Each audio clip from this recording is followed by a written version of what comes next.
आज supreme court ने MP में 3 सालों के अटके पंचायत चुनाव को लेकर अपना फैसला सुनाया है। देश की सबसे बड़ी अदालत ने 2 सप्ताह में पंचायत चुनाव की अधिसूचना जारी करने को कहा है। फैसले की खास बात यह रही है कि एमपी में पंचायत चुनाव बिना ओबीसी आरक्षण के होंगे। क्या होगा इस फैसले का असर, आप हमारी इस एक्सक्लूसिव रिपोर्ट में देखिए और समझिए भी।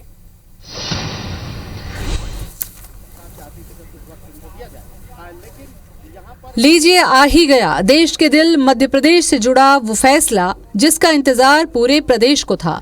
देश की सबसे बड़ी अदालत ने निर्वाचन आयोग को आदेश दे दिया है कि अगले 14 दिनों यानी 2 सप्ताह में चुनाव की अधिसूचना जारी करे। सुप्रीम कोर्ट का ये फैसला प्रदेश की शिवराज सिंह सरकार के लिए एक बड़ा झटका भी है। इस फैसले से प्रदेश की राजनीति पर क्या असर होगा, ये हम आपको बाद में बताएंगे। पहले जान लीजिए, होने वाले पंचायत चुनाव में ओबीसी आरक्षण का मुद्दा बेहद अहम रहने वाला है, क्योंकि सुप्रीम कोर्ट ने साफ कर दिया है कि मध्य प्रदेश में होने वाले पंचायत चुनाव बिना ओबीसी आरक्षण के होंगे। सुप्रीम कोर्ट के इस फैसले का असर मध्य प्रदेश की 23,000 पंचायतों 321 नगरीय निकायों पर पड़ेगा, जहां 2 साल से इलेक्शंस नहीं हुए थे। और सुप्रीम कोर्ट के इस जजमेंट के मुताबिक बिना ओबीसी आरक्षण के ही यहां चुनाव होंगे, यानी जो सीट्स ओबीसी वर्ग के लिए रिजर्व थी उनको जनरल कैटेगरी की मानकर चुनाव करवाने होंगे। जाहिर सी बात है, एक बेहद बड़ा जजमेंट है और इसके आगे आने वाले समय में किस तरह से कॉन्सिक्वेंसेस होंगे ये देखना लाजमी होगा। वहीं दूसरी तरफ मध्य प्रदेश के मुखिया शिवराज सिंह चौहान सुप्रीम कोर्ट के फैसले की समीक्षा करने के बाद रिव्यू पिटीशन दाखिल की बात कही है। ओबीसी आरक्षण के साथ ही पंचायत के चुनाव हो, इसके लिए रिव्यू पिटीशन हम दायर करेंगे और पुनः आग्रह करेंगे कि स्थानीय निकायों के चुनाव ओबीसी के आरक्षण के साथ हो। तो सुना आपने, एमपी के सीएम को मध्य प्रदेश में ओबीसी वर्ग को लेकर होने वाली राजनीति, प्रदेश की सियासत पर ओबीसी वर्ग के असर का जिक्र आपसे करें उसके पहले ये जान लीजिए कि पंचायत चुनाव की फांस। मध्य प्रदेश में पिछला पंचायत चुनाव साल 2014 में हुआ था। 2014 के बाद पंचायत चुनाव साल 2019 में होने चाहिए थे। कोविड की वजह से पंचायत चुनाव को टाल दिया गया। 2019 में होने वाले चुनाव 2022 यानी कि 3 साल से अटके हुए हैं। अब बात पंचायत चुनाव से जुड़े कुछ सियासी फैसलों की। प्रदेश की कमलनाथ सरकार ने 2019-20 में पंचायत चुनाव के मद्देनजर पंचायतों का परिसीमन कराया था, जिसे शिवराज सिंह की सरकार ने रद्द कर दिया और नए परिसीमन का आदेश दिया। राज्य निर्वाचन आयोग ने नए सिरे से पंचायत चुनाव के लिए मतदाता सूची तैयार करने के निर्देश दिए थे।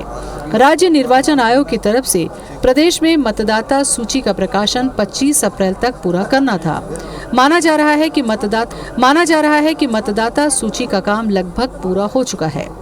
इसके अलावा अहम मुद्दा ये है कि सुप्रीम कोर्ट के फैसले का असर मध्य प्रदेश की राजनीति पर कैसे होगा। 23,000 से ज्यादा ग्राम पंचायतें हैं, 300 से ज्यादा जनपद पंचायत, 51 जिला पंचायत, 16 नगर निगम, 98 नगर पालिका, 264 नगर पंचायत हैं।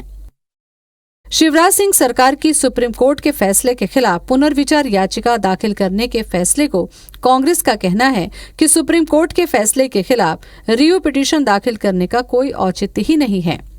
जो आरक्षण की नीति होती है वो सरकार पर लागू होती है। सरकार कितने पदों को आरक्षित कर सकती है, नहीं कर सकती है। इस पार्टी ने अगर वचन दिया है ओबीसी को 27% रिजर्वेशन का, तो पार्टी अपने कैंडिडेट्स को जब निर्धारित करे तो वो 27% आरक्षण को मान के करे। ये तो बात हुई पंचायत चुनाव के होने के संबंध में। अब जरा ओबीसी वर्ग को लेकर होने वाली सियासत की बात कर लेते हैं। सुप्रीम कोर्ट ने साफ कर दिया है कि मध्य प्रदेश में होने वाले पंचायत चुनाव बिना ओबीसी आरक्षण के ही होंगे। कुछ दिन पहले ही पिछड़ा वर्ग कल्याण आयोग ने ओबीसी आरक्षण को लेकर अपनी रिपोर्ट सौंपी थी। एमपी में पंचायत चुनाव में ओबीसी रिजर्वेशन एक बड़ा मुद्दा रहा है। सुप्रीम कोर्ट ने भी शिवराज सिंह सरकार से ओबीसी रिजर्वेशन से संबंधित डेटा मांगा था, जिस पर शिवराज सिंह सरकार ने सुप्रीम कोर्ट से 25 मई तक का वक्त मांगा था। मांग पूरी होते ही उसके पहले फैसला आ चुका है और अब पहले ओबीसी कल्याण आयोग की रिपोर्ट पर सवाल खड़े कर रही कांग्रेस ज्यादा सक्रिय हो गई है। हमारे घोषणा पत्र में था, कमलनाथ जी ने वचन दिया था कांग्रेस पार्टी ने कि हमारी सरकार बनेगी, आरक्षण 27% करेंगे। हमने किया। जब 27% आरक्षण हो चुका था, पूरा पंचायतों का आरक्षण हो चुके थे, कार्यक्रम जारी था, फिर भारतीय जनता पार्टी की सरकार को दोबारा सब उसको हटाने का, उसको नष्ट करने का क्या अधिकार था? आरक्षण बगैर हो रहा है, ये पूरी बीजेपी की शिवराज सिंह चौहान सरकार जिम्मेदार है। इन्हें तथ्य रखे नहीं सही तरीके से। उनका आयोग की बगैर सुनवाई के वहाँ रिपोर्ट रख दी कि 35% दिया जाए। तो कुल मिला के भ्रम में रखते हुए इन्होंने ओबीसी वर्ग के साथ धोखा दिया है। माननीय सुप्रीम कोर्ट का जो आदेश है उसको मानने का दायित्व सभी का है, और विशेषकर जो राज्य सरकार है उसका ये दायित्व है कि सुप्रीम कोर्ट के आदेश को मानकर चुनाव कराए। परंतु कांग्रेस पार्टी का इस बात का दुख है कि राज्य सरकार ने ओबीसी आरक्षण के लिए जिस तरह अपना पक्ष प्रस्तुत करना चाहिए था, ऐसा लगता है नहीं किया है। मध्य प्रदेश में ओबीसी वर्ग बड़ी संख्या में है। कुल मतदाताओं में से 50% आबादी ओबीसी की है, जो प्रदेश की सियासत पर असर और रसूख रखती है। मध्य प्रदेश 2023 में विधानसभा चुनाव होने हैं। ऐसे में बीजेपी नहीं चाहेगी कि कांग्रेस ओबीसी आरक्षण के मुद्दे को लेकर उस पर हावी हो जाए। बीजेपी ने भी मोर्चा संभाल लिया है ताकि उसे ओबीसी वर्ग की नाराजगी न उठानी पड़े। कांग्रेस ने इस आरक्षण के खिलाफ कोर्ट में याचिका दायर की थी। उन्होंने ये चुनाव रुकवाने का पूरा प्रयास किया था। तो मुझे लगता है चुनाव होने चाहिए और ओबीसी आरक्षण के साथ होना चाहिए। सारा रायता फैलाया कांग्रेसियों ने, इस मामले को लेके गए कोर्ट, वो सुप्रीम कोर्ट इनके कारण पहुंचा। अब जो इन्होंने ठीकरा फोड़ा है वो हमारे सर पे डालने की कोशिश कर रहे हैं। कांग्रेसी अपने गरामे में झांक के देखें, ये रायता उन्होंने फैलाया है, जवाब उन्हें देना चाहिए। और बात सिर्फ यही खत्म नहीं होती। बीजेपी ओबीसी आरक्षण के मसले पर कांग्रेस को घेर भी रही है।